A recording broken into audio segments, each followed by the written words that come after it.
Nominación Maldonado es nuestro hashtag de la noche. Nominación Maldonado, hablamos acerca de la entrada dentro de la terna de aspirantes a la vicepresidencia de la República de Alejandro Maldonado Aguirre.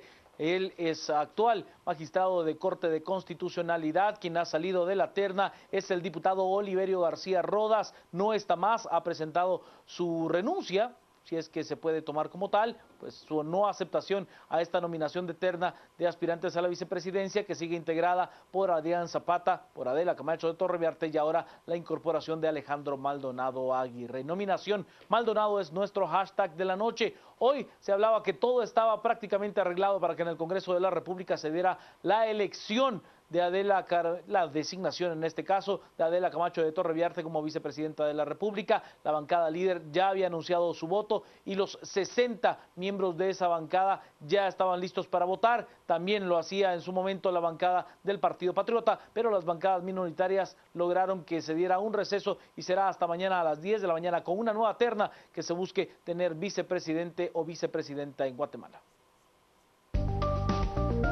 Las noticias nacionales son presentadas por Azúcar de Guatemala.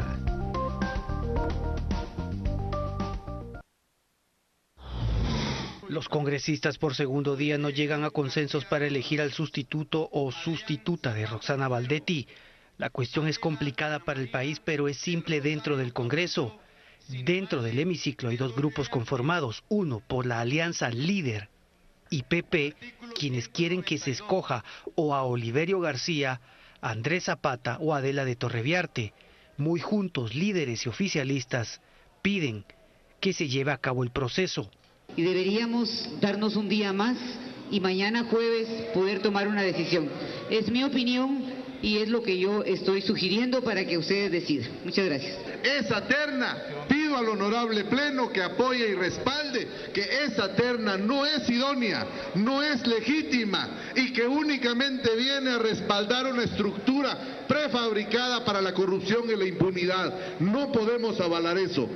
Pido que el pleno rechace esa terna y que se proponga una terna de consenso social. Estamos frente a crisis de Estado y como bien se dijo, si estamos aquí avalando impunidad, más tarde será este Congreso y ojalá sea pronto para que se depure y tengamos la valentía de defender una institucionalidad y defender un proceso de depuración de este Congreso.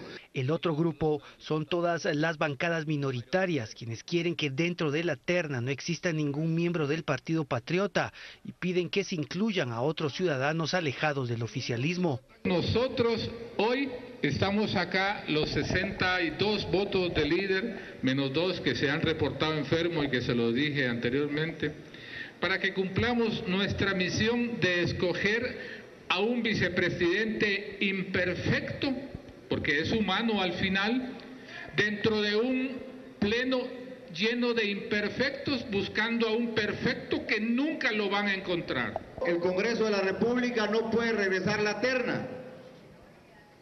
La obligación del Congreso de la República es escoger a una persona de esa terna que enviaron del Ejecutivo. Entonces no le demos más vueltas. No le demos más vueltas y cumplamos con la función a la cual la Constitución Política de la República de Guatemala encomienda para que nosotros podamos cumplir y no estar al margen de la ley. Pero líder y PP entre ambos pueden llegar a los 80 votos necesarios para elegir al vicepresidente. Sin embargo, no se atreven a hacerlo, pues saben que no les conviene políticamente que la población sepa que solo ellos escogieron al nuevo vicemandatario. Las noticias nacionales fueron presentadas por Azúcar de Guatemala.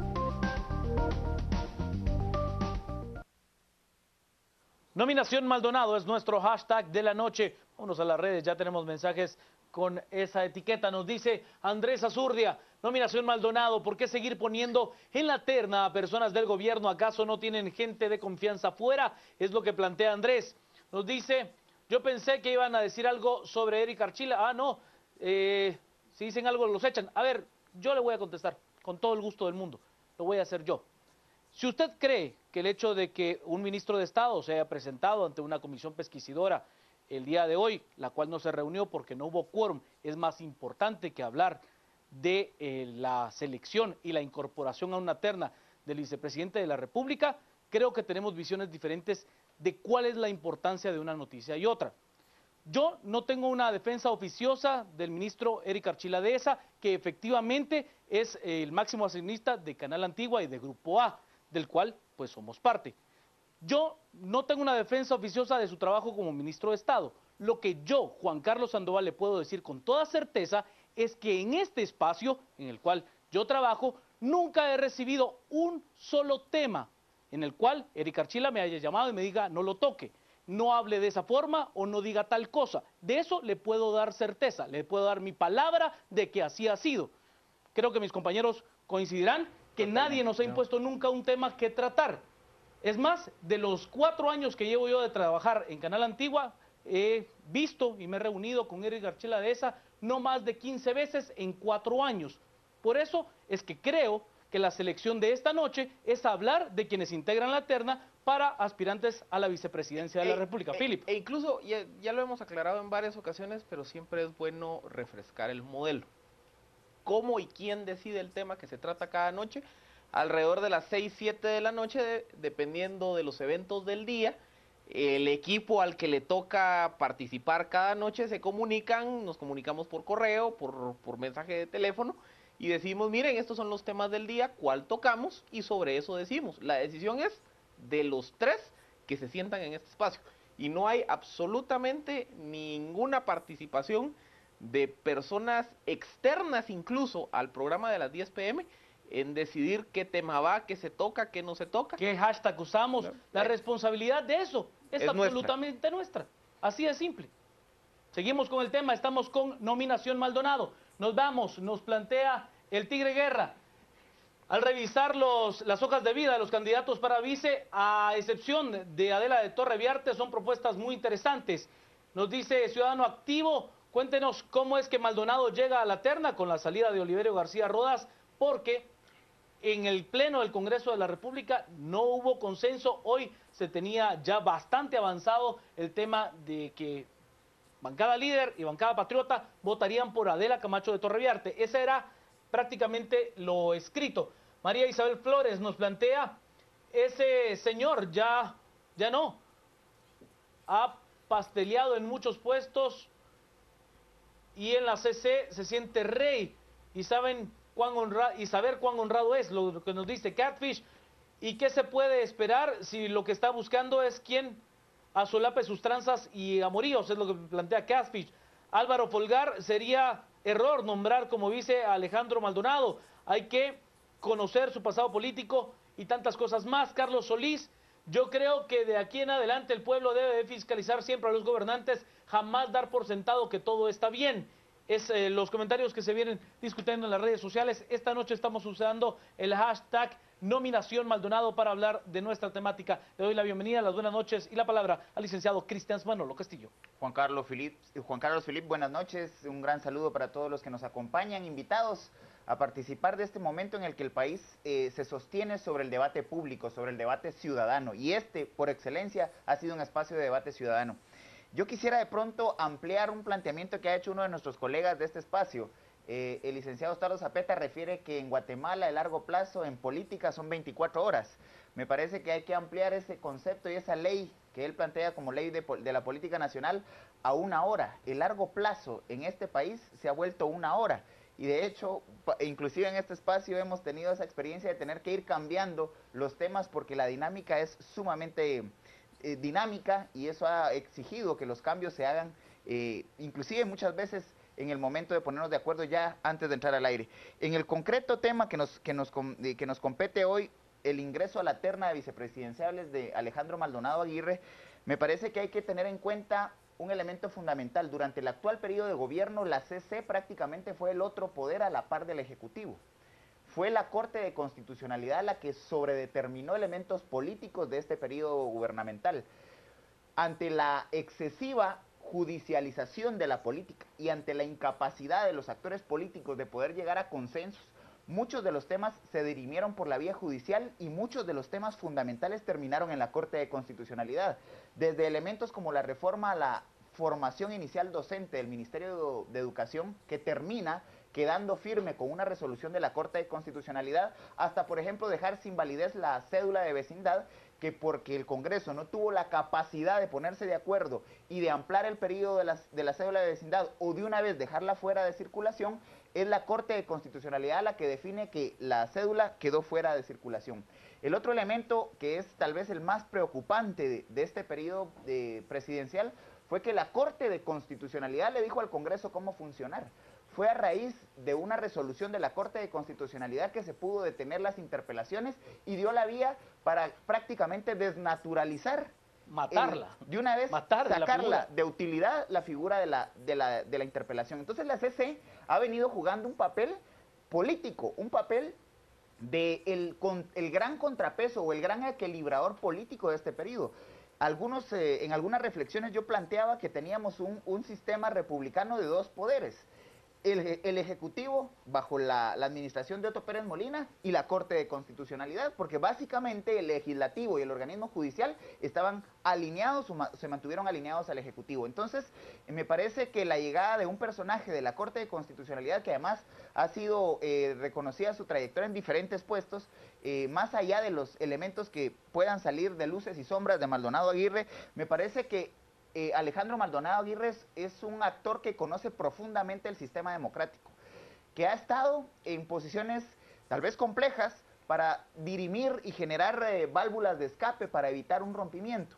Y es por eso que la figura de él me parece en esta coyuntura particularmente interesante, porque alguien como él no se atrevería a sacrificar el sistema democrático, por lo menos esa es la presunción. Él no pondría en riesgo un sistema que ha venido defendiendo y que ha venido estabilizando. Puede decirse que con algunas resoluciones criticables, pero que ha venido generando esas válvulas de escape para mantener el equilibrio del sistema constitucional. Y el último elemento que yo creo que hay que resaltar es que él no representa un interés político futuro. Es decir, Alejandro Maldonado Aguirre, por la edad, no estoy tan seguro si podría en alguna medida buscar una reelección después del paso por la vicepresidencia. Es de esos actores institucionales que el mismo sistema por edad ya los está desechando. Entonces me parece que cerrar su trayectoria con el servicio al Estado desde una posición como la vicepresidencia en un momento tan crítico para el país puede generar una válvula de escape para lograr consensos en el Congreso de la República. Nos vamos a las redes, estamos esta noche con Nominación Maldonado. Omar nos plantea: grave error, Guatemala quiere a alguien sin vínculos con el Partido Patriota, él es magistrado por apoyo oficial, su hijo es jefe de la CONRED. Sí, pero no es... Eso es como Suri Ríos y el pero, general a ver, Ríos Montt. Y hay que decirlo que no lo es desde esta administración. No, tiene ya de la administración pasada. Trayectoria. Paulo Álvarez nos dice: costo político es muy alto para los diputados. Nos dice Alfredo: si mañana se elige al nuevo vice de esta nueva terna, ¿qué pasará si el pueblo no está de acuerdo el día sábado? ¿Qué pasará? Ese es el planteamiento que nos piden saber. Yo creo que pongan quien pongan, la gente que vaya a manifestar el sábado no tendrá mayor calma. Esa es mi lectura de esto. Se me hace que allí se está cocinando un tamal bien rancio, es lo que plantea Antonio. El señor Guerra: líder que se queme, están más quemados que el diablo. Matrimonio líder PP. Bueno, nos eso dice, se evidenció hoy. Hoy se evidenció más que... Sí, hoy se evidenció más que nunca la alianza líder PP también, como al verse como evidencia lo aplazaron. Nos dice Hugo: el presidente parece que está bajando aguacate, solo escoge y escoge sin sentido, es lo que nos plantea, haciendo el uso creativo de esta analogía. Gaby nos plantea: sé que es de CONRED, pero realmente no sé por qué lo escogieron. No siento apto para vice. Estamos hablando de el papá de Alejandro Maldonado Aguirre, no de su hijo, que sí es efectivamente el secretario ejecutivo de CONRED. Congreso transparente, nos dice: ante una terna fingida, la discusión y deliberación en el Congreso se pierde. Linda Castro: él apoyó la revocación de la sentencia por genocidio y el recorte de Paz y Paz está en la CC por el PP, no a Maldonado, es lo que plantea linda. Aquí habrían cosas, creo que no nos pondríamos de acuerdo en cuanto a ese sentido. Ya hemos tenido la discusión de si el plazo de paz y paz era de uno u otro término y el término del genocidio. El momento político es totalmente distinto. Exacto. Solo pierden el tiempo y al final terminarán con el peor, nos dice Samuel, y el ingeniero Rodríguez, el presidente propone y el Congreso selecciona uno, así de fácil. Le doy la bienvenida, las buenas noches y la palabra al licenciado Philip Chicola. Buenas noches, Juan Carlos, buenas noches, Cristian, y buenas noches a todos los televidentes que nos acompañan en casa. Yo quiero empezar con la analogía que hacía nuestro televidente sobre que el presidente está bajando aguacates. A ver, en medio de lo chusco del comentario, está bueno, sí. no deja de tener razón en un sentido. Y es que ya van 2 strikes aquí. El primer strike es la primera terna de Carlos Contreras, que genera pues toda la duda sobre la legalidad, la constitucionalidad de designar a Contreras. El caso nunca se llegó ni siquiera a analizar por las instancias jurisdiccionales correspondientes, antes incluso de que se generara una potencial impugnación o el debate jurídico constitucional. El presidente saca a Contreras, sube a Oliverio García, pero ya vimos que la designación de Oliverio primero genera toda la discusión sobre cómo, si subía Oliverio, subía por asociación Daniela Beltranena, entonces eso genera toda una fuente de críticas y de oposición desde sociedad civil y sobre todo desde la ciudadanía libre y autónomamente movilizada. Y bueno, entre eso y pues la tensión que generó la candidatura de Oliverio, pues hoy la tercera terna oficial realmente es sacar a Oliverio y subir a Alejandro Maldonado. Para mí esto es un reflejo de algo sumamente complicado. Y es que estamos viendo otra vez la materialización de una frase abstracta que hablamos aquí. Esta crisis degeneró o provocó que el gobierno prácticamente se volviera un gobierno de cartón. Un gobierno sin legitimidad, un gobierno sin margen de maniobra y un gobierno sin capacidad de operación política. Obviamente, enarbolar esa frase pareciera muy abstracta, pareciera difícil de aterrizarlo. Si lo llevamos de lo abstracto a lo concreto, ¿qué es tener un gobierno de cartón sin credibilidad y sin margen de maniobra? Es proponer una comisión de notables para reformar la SAT y que se caiga. Proponer 2 ternas y que las 2 se me caigan. Supuestamente tener ya el consenso para que Adela de Torreviarte fuera electa hoy vicepresidente por el Congreso y que se caiga. O sea, el gobierno, el presidente Pérez Molina, no se da cuenta de lo precario de su situación y la mayor materialización de esa precariedad es el hecho que las pocas acciones de gestión política que ha llevado a cabo en las últimas 2, 3 semanas, todas se han caído. Y todas se han caído particularmente porque no tiene aliados. Nadie está dispuesto a meter el pecho para defender o para coadyuvar o para coaligarse con el Ejecutivo en algún tipo de gestión Excepto política. líder. Excepto líder. Pero por una situación que ya hemos analizado, Ajá, que ellos, de verdad, el escenario que menos les conviene es que haya que la crisis se agudice. Que la crisis se agudice y en no algún hayan momento se trastoquen los tiempos de la elección. Líder básicamente opera bajo 2 intereses. Primer interés, líder es el que tiene el incentivo más grande de que nos vayamos tranquilitos de aquí a septiembre, porque como ya lo hemos dicho, Valdizón y compañía salivan por el hecho de que van primero en las encuestas y tendría que ocurrir algo sumamente extraordinario para que no quede en primer lugar en la primera vuelta. Y segundo, líder también reconoce que el tema subyacente de esta manifestación es cierto. Se pidió la cabeza de Valdetti, hoy hay algunos grupos que piden la cabeza de Pérez Molina, hoy que hablan de depuración, de reforma del sistema. Pero el tema subyacente de la movilización citadina es un descontento contra el sistema corrupto de hacer política en Guatemala. O sea, la idea que el Estado es un botín. Y si a alguien no le conviene, es al que viene. Ajá, Así y entonces que la ciudadanía está empoderada. ¿A quién no le conviene? Al que viene. Porque eso es limitar es, espacios de incidencia de cara al siguiente gobierno. Entonces líder, por eso, líder es como que el más interesado que la cosa baja de intensidad. Porque lo que quieren es llegar a septiembre y ser el nuevo gerente de la cosa pública. Se me acaba el tiempo. Vámonos. Estamos esta noche con nominación. Maldonado Aurora, es cierto, pero Rabé debería de ejercer mejor su puesto y evitar que los diputados hagan lo de siempre. Nada, es lo que dice Aurora. Verónica, la edad no es un impedimento, es lo que plantea Verónica, o sea que no está dentro de las...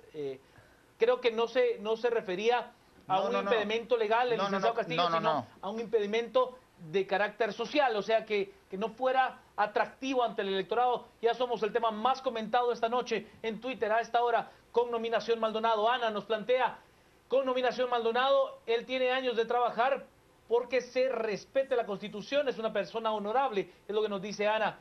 Ana nos plantea, Nominación Maldonado, no llegaremos a un consenso si el Congreso es pluripartidista, sin ideologías concretas. Nos plantean también, consideramos es un buen funcionario, pero sería un salvavidas para el gobierno, tendría que asumir desgaste de gobierno. Como ya planteaba bien el licenciado Castillo, creo que ya está llegando a la parte final de su carrera política y tampoco tendría mucho más que perder. Marcelo nos plantea, Nominación Maldonado, y lo peor es que el presidente o sus asesores todavía no han entendido el mensaje, es lo que plantea Marcelo. Coca Godoy, totalmente de acuerdo, tanto la corte anterior como esta enchapada de política. María nos plantea, ahora negar el genocidio es ser defensor de la democracia, es lo que nos plantea María. Son temas distintos, completamente distintos. Creo que hay argumentaciones de uno y otro lado, y los momentos políticos son distintos. Totalmente. Con lo poco que falta, mejor deberían de elegir vicepresidente. Leoni nos plantea, ¿sería posible elegir a vicepresidente que esté fuera de gobierno, digamos, del sector privado? Casip, por ejemplo. Posible, sí podría, pero en este momento hay 3 nombres y el Congreso pues tendrá esas posibilidades, al menos de que los consensos no lleguen. Que renuncie Otto Pérez Molina y se elija un gobierno de transición. Ese escenario es mucho más complejo, muchísimo más. Jonathan Ardón, Nominación Maldonado, el presidente necesita a alguien de su confianza y nosotros a alguien que respete la lucha contra la corrupción. Lo escucho, licenciado Castillo. Yo quisiera de pronto plantearle a Alejandra un escenario, digamos, en este momento, ante la crisis que ya se dio y la crisis que sigue absorbiendo liderazgos vinculados a los altos cuadros del Partido Patriota, hemos entrado en una espiral de descalificación y señalamientos en donde cualquiera que se ponga en esa terna va a tener una cantidad de descalificaciones y de señalamientos. El tema no es en contra de personas, el tema es quién garantiza la estabilidad del sistema, quién tendrá la capacidad de mantener el sistema constitucional funcionando. Podemos encontrarle a cada uno de los que se vayan poniendo una cantidad de señalamientos de pasados oscuros, etcétera. Pero el momento político que estamos viviendo exige a alguien que esté comprometido con mantener el sistema democrático y el sistema constitucional. Y ahí me parece algo muy importante lo que sucede en el Congreso el día de hoy. El día de hoy, las pequeñas bancadas... Que a ver, licenciado, esta es una opinión muy personal. Yo, de los 3 que veo, no veo ninguno que tenga algún interés de romper el sistema. Por el contrario, los 3 son personas institucionales, orgánicas, de decir, mire, el sistema tiene que funcionar. Pero las capacidades son muy diferenciadas. Ahí estamos hablando de otro tema. Las capacidades son muy diferenciadas en esa terna. Aquí, de pronto, lo que hay que rescatar en el espacio político del Congreso de la República que vimos hoy es cómo los pequeños vencen una alianza que se había venido dando en el Congreso de la República y que tenía avisos de tener elementos electorales. La alianza PP Líder hoy se consolida, Líder tratando obviamente de evitar la vinculación directa, pero se pone en una posición en la que directamente beneficia al Partido Patriota, al partido oficial. Lo que vimos en el Congreso de la República es cómo bancadas pequeñas, que fueron en algún momento socias del Partido Patriota al inicio de esta legislatura, hoy le pasan la factura al partido y empiezan a generar espacios de fuerza y espacios de alianza para generar el contrapeso. Lo que hay que rescatar aquí es que ya la variable electoral ha contaminado profundamente cualquier tipo de consensos y de negocios, inclusive dentro del Congreso de la República. Y lo que esto está, la oportunidad que está abriendo es para que la denominación, no recuerdo la designación. Es el concepto exacto que dice el artículo 192 de la Constitución. La designación que no responda al momento electoral, que no responda a competencias político-electorales, porque el día de hoy ya se daban señalamientos de que hay posibles candidatos a la presidencia o vicepresidencia que pudieran estar buscando ser en este momento vicepresidentes. Ese tipo, digamos, de señalamientos enrarecen el panorama, eliminan la posibilidad de acuerdos y consensos y reducen la capacidad de diálogo político dentro del Congreso de la República. Que quizás quien lo dejó más claro fue la última declaración que dio Luis Rabé Tejada, quien dijo, si ellos quieren poner a doña Sandra, que la pongan. Eso fue lo que dijo de manera textual, creo que refiriéndose a que la moción privilegiada de hoy, que fue rechazada, fue propuesta por la bancada Unidad Nacional de la Esperanza a través de su jefe de bancada, Orlando Blanco Lapola. Voy a las redes con Nominación Maldonado. Son las 10:33. Todavía tenemos un par de minutos para escuchar a Lick Chicola. Majestic nos dice, defiende genocidas, revocó a Paz y Paz, avaló esta Corte Suprema de Justicia. No, gracias, es lo que dice Majestic. También nos plantea, invitamos al presidente a escuchar la demanda ciudadana, actúe con transparencia. Greta, como magistrado no ha sido el mejor, votó en contra del genocidio y llegó a ser magistrado por el Partido Patriota. Yo creo que habría que hacer una salvedad. Sí, el Partido Patriota votó por él, pero quienes tenían en ese momento la llave... Era la UNE Era Gana. la UNE Gana, sí. La CC y Maldonado defendieron a Ríos Montt en contra del dolor del pueblo Ixil, no es imparcial, es lo que plantea Luis. Presidente está tan aturdido y asustado que lo que le refuten, eso cambia, ya se siente que pierde la silla, es lo que nos dice Nelton Rivera, nos plantea, Pérez Molina sigue necio en sostenerse en la guayaba, debe renunciar ya. Nos dice Alejandro Cifuentes que si fulano, que si mengano o sutano, todo este alargue es para desviar el tema de la R. Neulson Rodríguez nos plantea que se quede como vice alguien de la URNG o WINAC, es su propuesta. Vilander nos dice, solo falta que proponga el presidente a Pesarosi, Woody Rivera o al Junior, es lo que nos dice. Es lobo de la misma loma, no quieran desvincularlo ahora del gobierno, es lo que nos plantean. Y Héctor Peláez, ¿qué pasaría si pasan los días y el Congreso no decide a quién de los tres y hasta las elecciones? Lo que hay que referir es que el Congreso crecería indudablemente la presión social y, por supuesto, la falta de institucionalidad, pero no hay un plazo fatal. No hay plazo fatal. En ese escenario, básicamente, lo que se hace es que hay un arraigo de facto contra el presidente Pérez Molina. Quédese ahí. Porque él no podría salir de Guatemala. También, básicamente, es decir, mire, usted no se puede enfermar y no le puede pasar absolutamente nada, porque ahí sí no hay ejecutivo. Un vacío de poder. Hay un vacío de poder, pero también como lo hemos mencionado, digamos que operativamente, si yo saco la figura del vicepresidente del Ejecutivo, pues el Ejecutivo puede seguir caminando, sí, pero con vacío institucional, eso sí, pero tampoco no es como que me implosiona o sencillamente la cosa no funciona. ¿Qué está pasando? Yo sigo sosteniendo la tesis de que el reencauce institucional debe de empezar con un esfuerzo del presidente por salir a establecer una coalición amplia de estabilidad, una coalición por la gobernabilidad. Ese es el punto. Eso implica tocar la puerta de diferentes actores de sociedad civil, entendiendo sociedad civil como actores extra políticos, la academia, organizaciones sociales, el sector privado, tanques de pensamiento, etcétera, etcétera, etcétera. Porque él lo que necesita es tratar de restablecer una coalición por la estabilidad. Porque ¿qué es lo que va a ocurrir? Si no se genera esa coalición por la estabilidad, aquí no importa a quién se nomine para la terna. Nadie es lo suficiente prístino y virginal como para ser del agrado de todos. Por ejemplo, el tema de Maldonado. A Maldonado ya estamos viendo... Pero, a ver, quizás el único referente que tenemos de una crisis como esta salió bien librada porque la gente sí tenía un gran respeto por don Arturo Gerbrujer Asturias y por Ramiro de León también por Carpio. Ramiro de León. Entonces, pero esa figura hoy yo no la veo. Existe. Hoy yo no la veo. Ese es el gran problema. Nivel. El problema que hoy tenemos es que primero tenemos una ausencia de liderazgos políticos. Volteamos a ver y entonces decimos, bueno, pensemos en un listado de 10 personas que podrían ser notables para esos cargos. Primer problema es que como sociedad estamos tan polarizadas que si yo pienso en un empresario, alguien va a decir no, porque él es empresario. Si yo pienso en un dirigente social, alguien más va a decir no, porque está del otro lado o piensa de esta forma, etcétera, etcétera. ¿Qué es lo que está pasando hoy, verdad? Por ejemplo, el tema de Paz y Paz, sí, o sea, el tema del genocidio, es lo que está la en fragmentación ideológica derivada del caso Ríos Montt, hoy básicamente genera que se juzgue en función a posiciones ideológicas.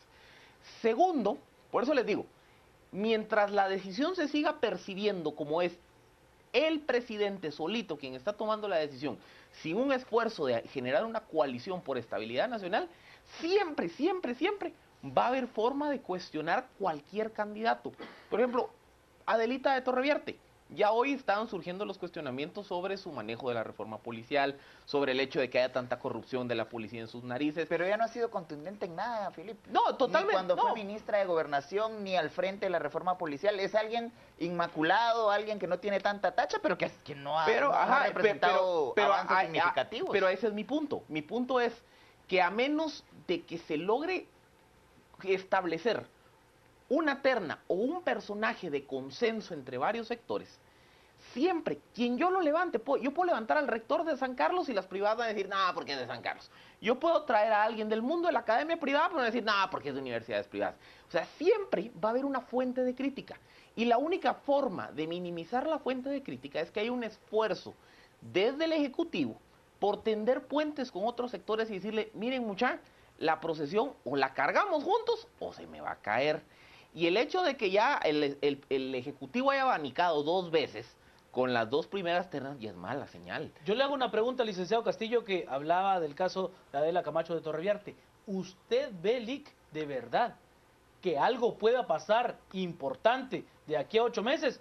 Porque yo, o sea, al menos de que la presión ciudadana sea tan grande que busquemos efectivamente reforma a la ley electoral y de partidos políticos, reforma al sistema judicial, al menos que eso sea lo que la ciudadanía clame, yo no veo el escenario. Yo lo amarraría con varios que preguntan qué pasaría si al viernes no llegamos, y no hay electo un designado un vicepresidente. El problema es que la indignación ciudadana está empezando a cobrar las cabezas que se le atraviesan. Esto es como la toma de la Bastilla.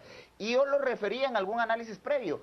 El paso de la indignación ciudadana a la ira colectiva es muy delgado, claro. Es un paso que se puede dar de manera muy corta.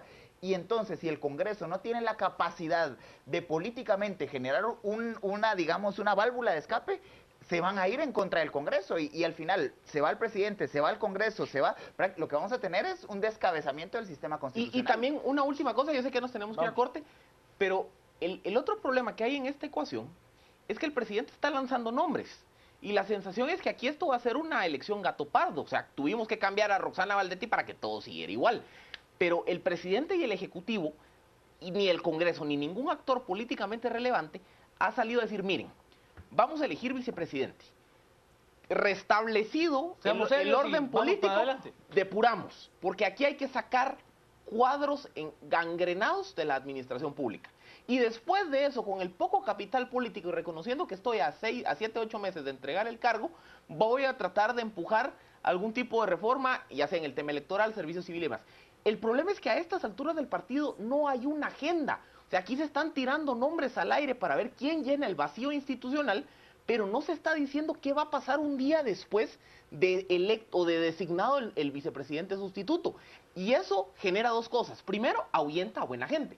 Porque hay buena gente que han habido acercamientos que le dicen, mire, usted estaría interesado en asumir. No, hombre, ¿yo para qué? ¿Yo qué voy a ir a hacer ahí? Y solo para que usen mi nombre para medio darle oxígeno al régimen. No, hombre, no, gracias. O sea, el mensaje que también el presidente, ahí es donde sí, y yo señalo la falta de liderazgo de él, es que no solo se trata de elegir vicepresidente y sigamos como que no pasó nada.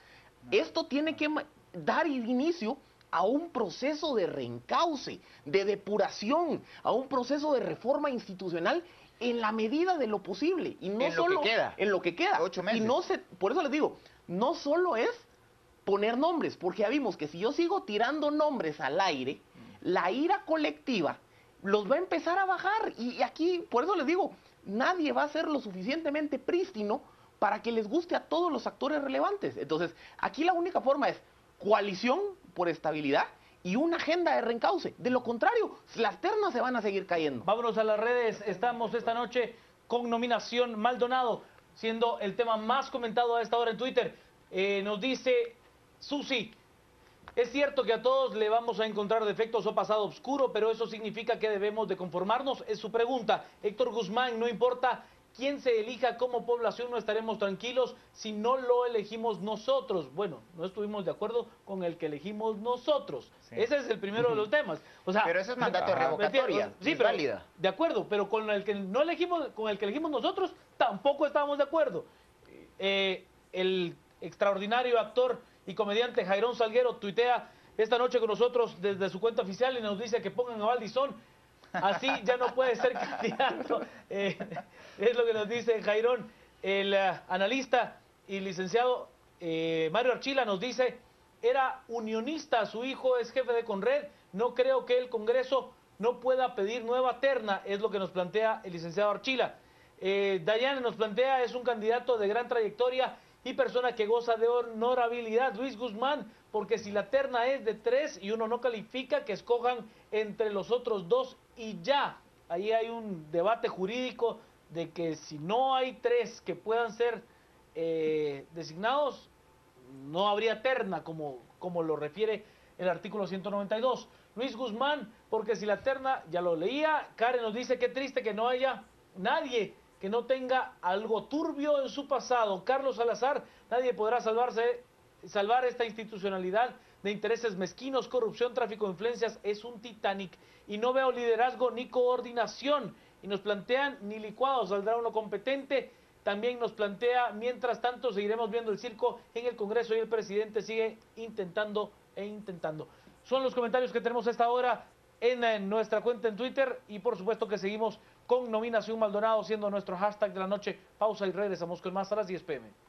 Gracias, Pablo. De todo eso y mucho más hablamos mañana. Oiga, le dolió a Lick ahí la goleada de Comunicaciones sobre Antigua. ¿Qué le digo? Vámonos. ¿Pero por qué no dicen nada de los cremas, de los del Madrid? Real Madrid? No, pero Eso no clasificó el Madrid. No hay que taparlo, no hay que obviarlo, dice usted. Hay que decirlo. Fabio Rivera nos plantea a través de Nominación Maldonado, todos los diputados les gusta recibir su sueldo, más no trabajar, quieren meter a toda su familia. Luis, el presidente y el exvice son los responsables del robo en la SAP, ellos son los que eligieron a los ladrones. Iván Salazar, que elijan entre Paredes Contreras y Alvisures, es lo que nos dice Iván. Nos dice también Luis, la elección del vice está bien, pero desvía el tema principal, ¿dónde está el dinero robado a la SAT?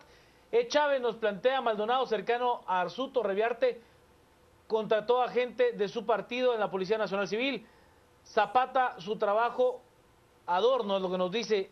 También es obligatorio que exista un vicepresidente, el presidente del Congreso no puede suplir al presidente, es lo que nos plantean. Hay un mecanismo, sí, pero tendría que renunciar al presidente y haber una inexistencia y el Congreso ir nuevamente a esa designación. ¿De verdad creen que existe alguien del que estén conformes? No hay, es lo que plantea José Herbert Bolaños. ¿Qué pasa con su magistratura en la CC? ¿Queda vacante? Renuncia. Hay un corrimiento. Hay dos interpretaciones. Hay quienes dicen que sube su suplente y se tendría que elegir suplente. Hay quienes dicen que se tendría que elegir a un nuevo magistrado titular. Nos dice la licenciada Helen Mack, tuitea desde su cuenta oficial esta noche con nosotros. Nominación Maldonado, responsable de la ilegitimidad de la CSJ y Cortes de Apelaciones, dando paso a la cooptación del sistema judicial que está para otorgar impunidad. Ojo, es lo que nos dice la licenciada Helen Mack. Y Pablo José Lima, a quien saludamos desde este espacio, nos dice Suger como la opción. Creo que las opciones de las que hablaba, nos dice también, licenciado, ¿qué pasará el 16 con la amenaza entre líneas de Valdetti en sus declaraciones? Creo que se refiere, Manfilo, acerca de que pues Roxana Valdetti decía que de haber sido necesario, sacaba 50,000 o 60,000 personas. 66,000 dicen que llevaron la última vez. Que era lo que planteaba. Yo creo que hoy ya sería absolutamente innecesario. Para cerrarlo, licenciado Castillo. Yo quisiera cerrar esta noche planteando algo que en este espacio ha caracterizado el planteamiento de casi todos los colegas que hemos estado acá, de todos los colegas que pasamos por este espacio de las 10 p.m. Acá no hacemos defensa oficiosa de personas. Aquí no estamos ni apoyando, ni catapultando, ni defendiendo a Maldonado Aguirre, sino hemos intentado con nuestras argumentaciones decir que lo primero en este momento es mantener la estabilidad del sistema, garantizar que el orden constitucional no se rompa. Y aunque hay serias críticas de muchos tuiteros de decir que nuestro actual orden constitucional ha contribuido a que haya corrupción, está bien, lo compartimos completamente, pero no es la forma haciendo un borrón y cuenta nueva, quebrando el sistema, porque la restitución del sistema puede ser mucho más cara que la enfermedad. Eso por un lado. Por otro lado, hay algunos tuiteros, y agradezco a Ciudadano, no recuerdo la cuenta exacta, pero que nos plantea que el que llegue va a llegar a pachar los clavos de Roxana Valdetti. Ese me parece que sería la soga al cuello para cualquiera que salga electo. Hay que recordarle al que salga electo que ya un vicepresidente, en este caso una vicepresidenta, fue revocado su mandato de representación por la ciudadanía, por el pueblo. Así que el que llegue va a estar sujeto a la fiscalización del pueblo de Guatemala, que ha entendido que la democracia es trascender a rayar una papeleta de únicamente emitir un voto. Y yo quiero de pronto retomar el planteamiento que nos hace Julio Gutiérrez, cuando nos dice 8 meses es un gran espacio de tiempo político, y totalmente de acuerdo. Por eso, la designación del sustituto de Roxana Valdetti debe ser alguien que esté comprometido con mantener la estabilidad del sistema. Más allá de los señalamientos que ya se han hecho por diferentes tuiteros, me parece que no hay aquí una defensa oficiosa de nadie, de ninguna persona, sino de que de lograr en mayor medida sostener el sistema, y que una trayectoria que ha venido generando válvulas de escape para sostener ese sistema pueda llevar a feliz término este periodo gubernamental. Para cerrarlo, Chicola. Aquí, a ver, justamente estaba en una discusión con un tuitero sobre el escenario legal en caso el Congreso siga aplazando la elección. ¿Qué puede ocurrir? Un ciudadano puede venir e interponer un amparo porque el Congreso no está atendiendo su función constitucional de elegir al sustituto de la vicepresidenta. Pero ahí se genera un escenario idéntico o prácticamente idéntico al escenario que hemos visto ya en varias ocasiones a la hora de elegir presidente de la Corte Suprema de Justicia. La Corte puede venir y dar con lugar el amparo y decirle, Congreso, elija, pero mecanismos coercitivos para de veras poner contra las cuerdas al Congreso y decirle, de veras elija hoy, no hay muchos. Entonces este tuitero me decía, pero es que también entonces entra ahí el delito de desobediencia judicial o de incumplimiento de funciones.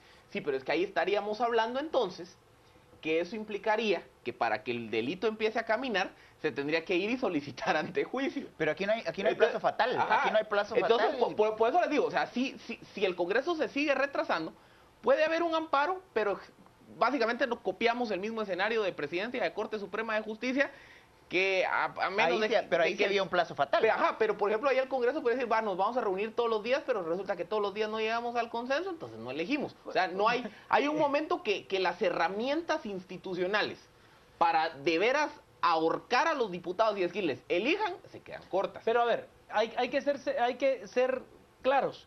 La alianza entre el Partido Patriota y el tiene Partido los votos. Ya está, tiene los votos. Hoy lo que no quisieron es asumir el desgaste político. Sí. Los votos ya están. Porque entonces eso me lleva al otro tema. Es que no solo se trata de tirar el nombre, se trata de una agenda de reencauce institucional. Y eso falta en todo este debate. Porque aquí podemos poner a la persona más proba y notable que sin una agenda de reencauce institucional solo van a utilizar su nombre para oxigenar al gobierno. Y de igual manera puede llegar una persona con pocas capacidades que al final sería gatopardismo. O sea, aquí la idea es decir, ¿qué va a pasar un día después de designado el sustituto de Valdetti? Al resumen. Cementos Progreso. Compartimos sueños, construimos realidades. Presenta este segmento. Por segundo día consecutivo, Congreso aplaza elección de vicepresidente. Diputados no llegan a consensos.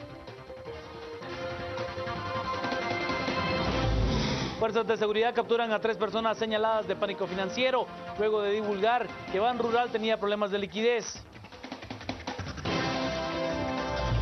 El presidente colombiano Juan Manuel Santos reveló que actualmente 137 periodistas cuentan con esquemas de seguridad del Estado. Y obispos católicos participantes en Asamblea General del Consejo Episcopal Latinoamericano analizan la realidad social y religiosa de la región.